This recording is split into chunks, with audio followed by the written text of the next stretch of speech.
नमस्कार, मैं रविकांत। अभी बिहार के बाई इलेक्शन में जो परिणाम आ रहे हैं उसमें कांग्रेस की क्या स्थिति है उसको तमाम मैं कुछ सवाल करूंगा। अनिल शर्मा जी हैं, पूर्व प्रदेश अध्यक्ष भी रहे हैं, और जो अभी सदाकत आश्रम में हूं, और कांग्रेस में कह सकते हैं कि अभी कोई दिख नहीं रहा है, मगर आप सीनियर नेता दिखे तो हम सोचे कुछ सवाल कर ही लेते हैं जी। तो पहला सवाल यह रहेगा कि तारापुर और कुशेश्वर स्थान में आप लोगों ने बड़े बड़े नेता को उतारे, जैसे पप्पू यादव भी आप लोगों के समर्थन में आए, कन्हैया कुमार भी आए, मगर कोई वैसा परिणाम नहीं आया जैसे लग रहा था कि आरजेडी के सामने कांग्रेस कोई ताकत है। देखिए, ऐसा है कि हमारा अलायंस चंद दिनों पहले टूटा। उसके कारण स्वाभाविक रूप से ना तो पार्टी पूरी तरह से तैयार थी दोनों सीटों पर चुनाव लड़ने के लिए पहले से, क्योंकि हमारी सीट तो थी कुशेश्वर स्थान, और उस स्थान पर हम चुनाव जरूर लड़ना चाहते थे। और जब हम लड़े थे अलायंस में तो वहाँ पर सेकंड किए थे, 6000 वोटों से हारे थे।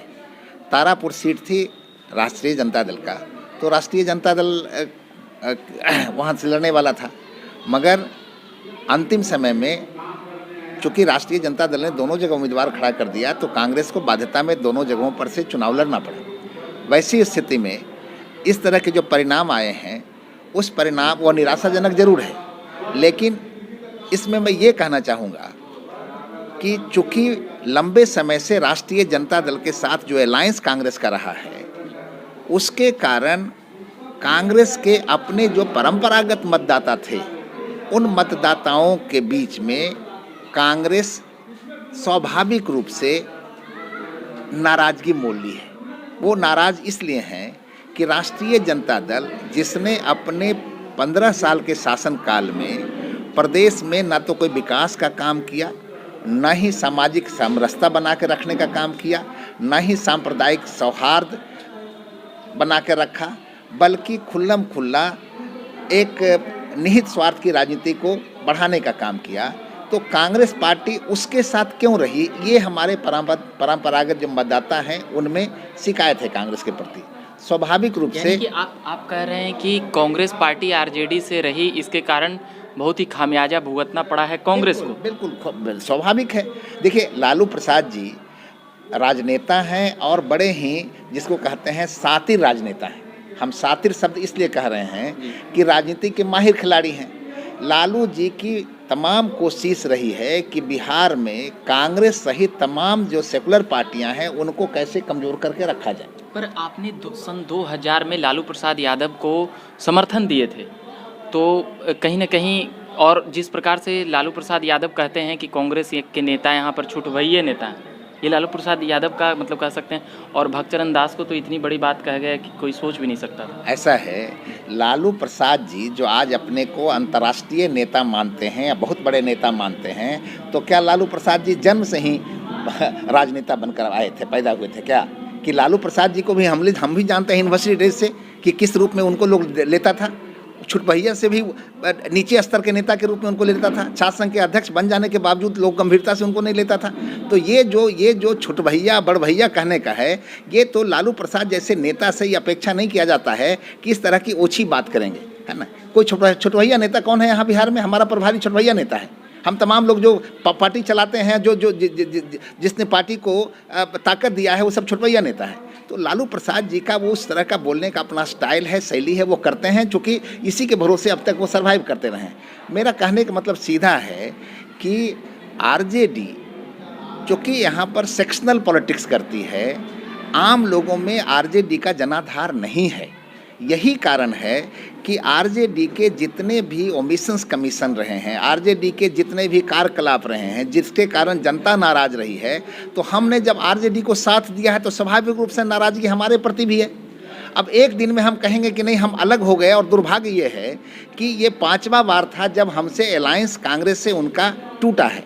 इसके पहले अलायंस हमारा टूटा था 2000 में, उसके बाद दोबारा अलायंस टूटा 2005 के फरवरी में, उसके बाद हमारा अलायंस 2009 के लोकसभा चुनाव में नहीं रहा, 2010 के विधानसभा चुनाव में नहीं रहा, फिर 2014 के बाद से फिर हम लोग अलायंस में आ गए, और इस बार ये 5वीं बार हुआ है जब बाई इलेक्शन में हम अलग हो गए हैं।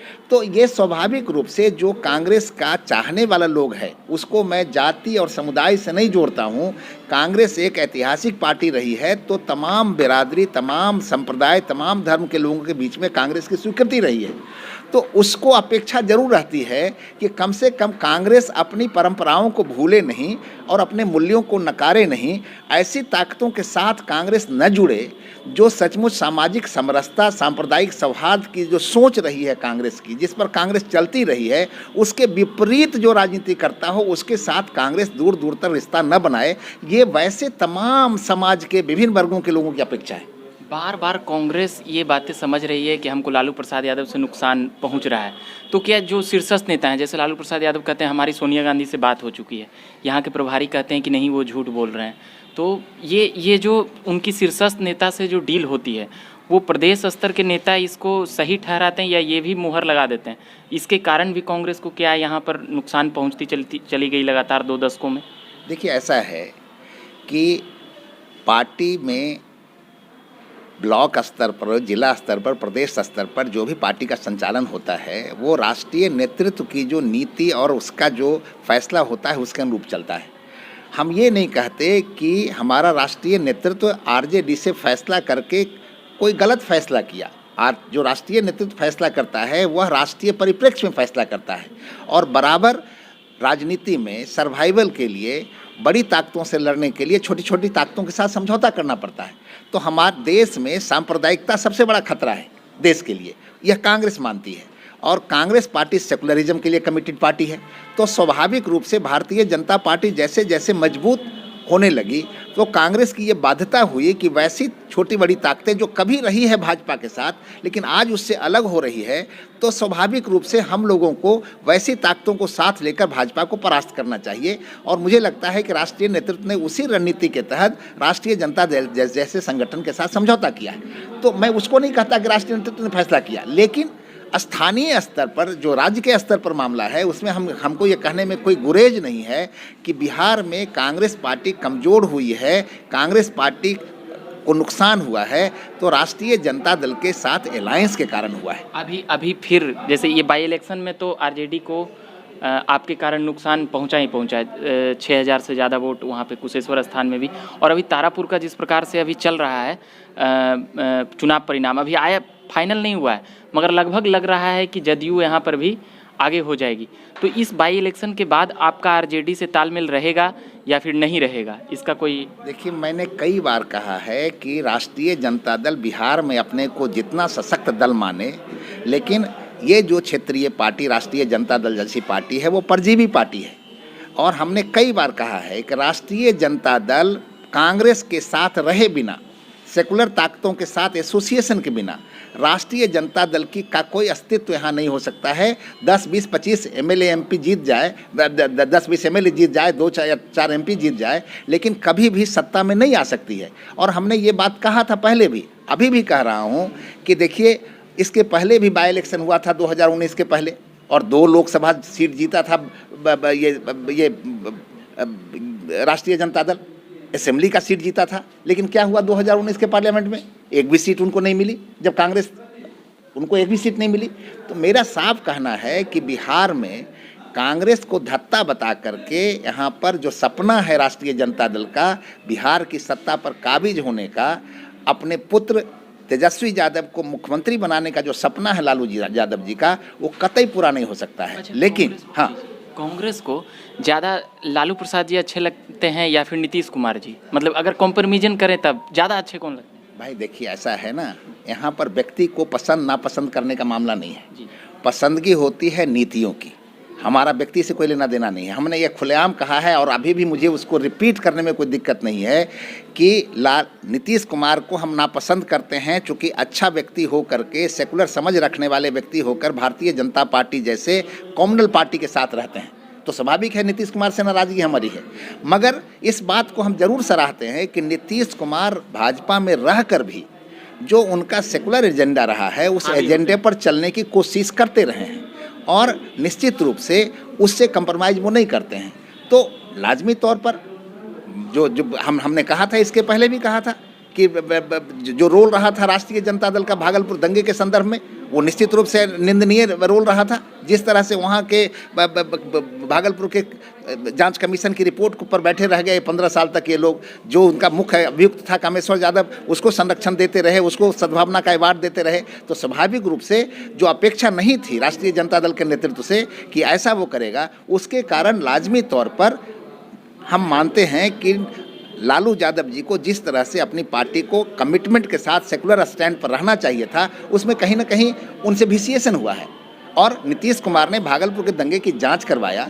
जो भागलपुर के दंगे में जो दोषी लोग थे उसको सज़ा मिली उनकी सरकार में। तो स्वाभाविक रूप से पॉलिसीज़ के वाइज निश्चित रूप से मैं मानता हूं कि नीतीश कुमार ने कम से कम भाजपा के साथ रहकर सेकुलर स्टैंड को मेंटेन रखा है। हम जरूर ये कहते हैं कि नीतीश कुमार को चाहिए कि भारतीय जनता पार्टी जैसी पार्टी को अलविदा कहें। देश में लोकतंत्र के लिए खतरा हो गया है, सांप्रदायिक सद्भाव बिगड़ रहा है और देश को भाजपा की जो सरकार है और जो प्रधानमंत्री हैं वो देश को बेचने पर आमादा हैं।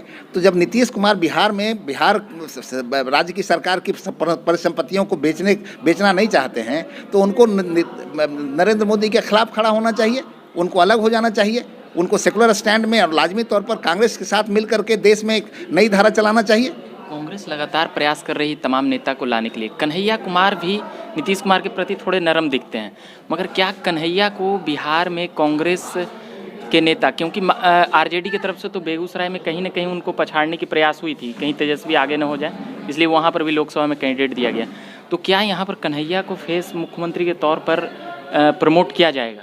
ये मामला पूरी तरह से राष्ट्रीय नेतृत्व का है, इसके बारे में मैं कोई टिप्पणी नहीं करूंगा। राष्ट्रीय नेतृत्व को फैसला करना है कि बिहार में किसको चेहरा बनाया जाए, किसको मुख्यमंत्री का चेहरा बनाया जाए, किसको नेतृत्व दिया जाए, इसके बारे में मैं कुछ नहीं कहूँगा। आखिरी सवाल, महागठबंधन में आप लोग रहेंगे या नहीं? ये फैसला भी राष्ट्रीय नेतृत्व का है, लेकिन अगर मेरी निजी बात व्यक्तिगत मेरी राय कही जाए तो मैं समझता हूं कि शुभतिशीघ्रम राष्ट्रीय जनता दल के साथ जैसे अलायंस टूटा है, अगर इस पर कांग्रेस बरकरार रहती है तो ज़्यादा दिन नहीं, 2024 में ही इसके अच्छे परिणाम आ सकते हैं। 2024 में ही हम भले हमारी जमानत जब्त हो गई है उपचुनाव में, लेकिन हम कह सकते हैं कि 2 अंकों से ज़्यादा लोकसभा की सीटें कांग्रेस जीत सकती है, अगर अभी से ही नेतृत्व का फैसला रहे कि हमको अबला नसानी अब ना नसई हो, राजद के साथ अब कभी हमारा समझौता नहीं होगा, तो उसी दिन से बिहार में कांग्रेस का सुनहरा भविष्य शुरू हो जाएगा। चलिए, अभी के लिए मैं इतना ही कहूँगा। ये तमाम बातें कर रहे थे पूर्व प्रदेश अध्यक्ष जी अनिल शर्मा जी थे। उनसे उनका खुलेआम कहना है कि जो आरजेडी है उससे अगर हम अलग होकर अगर हम काम करते रहे तो हमारी पार्टी का एक अच्छा दौर आएगा। और भी तमाम बिहार पॉलिटिकल अपडेट के लिए आप हमारे साथ जुड़े रहिएगा।